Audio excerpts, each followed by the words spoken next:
Hello. Government job চলে গেছে তার মানে কি জীবন শেষ? কখনোই না। 3rd April all of a sudden আমি আমার so called secured government job, high স্কুলের চাকরি, যেটা হারিয়ে ফেলি। তারপরেই বড্ড বেশি ডিপ্রেশন, অ্যাংজাইটি, ফ্রাস্ট্রেশন আমাকে ঘিরে ধরে। মানসিকভাবে খুবই ভেঙে পড়ি, কী করবো বুঝে পাচ্ছিলাম না।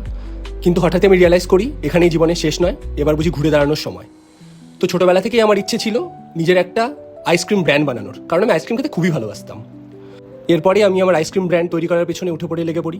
কী করে ব্র্যান্ডিং করতে হয়, কী করে মার্কেটিং করতে হয়, কী করে ম্যানুফ্যাকচারিং করতে হয়, এসবের জন্য আমি বিভিন্ন জায়গা ঘুরতে থাকি, কম্পিউটার রিসার্চ করতে থাকি। দেন ফাইনালি 3 মাস পর অনেক ধরনের রিসার্চ, ডেভেলপমেন্ট, ফ্যাক্টরি ভিজিট করে ফাইনালি আমি আমার নতুন ice cream brand nature fridge launch করতে চলেছি। আমার এই নতুন জার্নিতে আপনাদের সাপোর্ট, পাশে থাকা খুবই গুরুত্বপূর্ণ আমার জন্য। তো আশা করি আপনারা সবাই আমার পাশে থাকবেন, আমাকে সাপোর্ট করবেন নতুনভাবে এগিয়ে যেতে, নতুন করে জীবন শুরু করতে। ধন্যবাদ।